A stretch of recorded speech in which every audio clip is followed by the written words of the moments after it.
Ունենք ծրագիր անձնական տվյալների պաշտպանության նոր անկախ մարմին ստեղծելու, որը կհամապատասխանի Եվրոպայի խորհրդի 108+ կոնվենցիային եւ ԵՄ համապատասխան կարգավորումներին եւ անձնական տվյալների պաշտպանության առանձին եւ անկախ մարմին ունենալու անհրաժեշտությունը բխում է իրականում ԵՄ ստանդարտներից եւ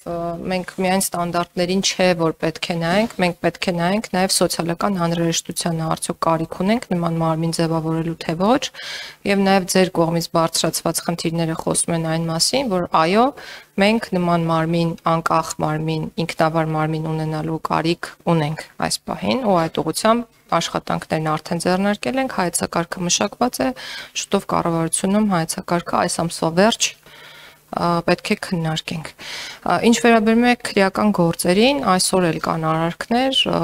որոնք որ համարվում են անձնական կյանքին միջամտող եւ քրեորեն հետապնդելի են, բայց վարույթների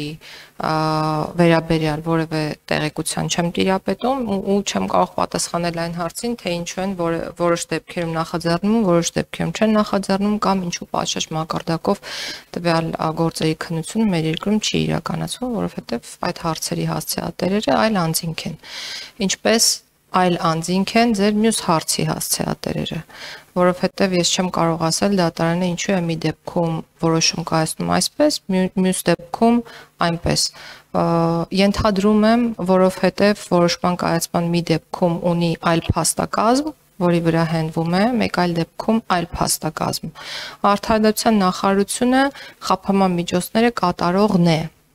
Ինչ վերաբերում է միասնական չափանիշներին, մենք մեր տեղում, մեր հնարավորությունների չափով փորձում ենք այնպես անել, այդ թվում մեթոդական ուղեցույցների մշակմամբ, որ այդ չափանիշները միասնական լինեն։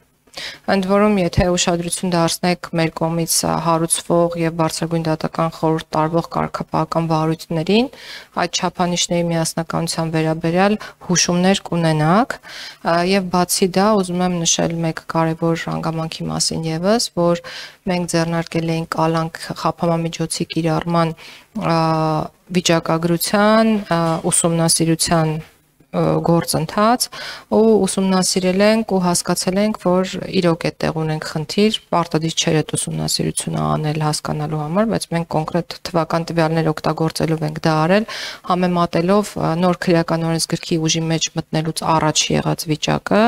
այդ թվում թվական տվյալները կալանավորումների եւ հետո արդեն իսկ արկա վիճակը, տեսել ենք, որ իրականում այո ունենք կալանքի քանակական աճ, ինչը մեզ համար շատ վատ է,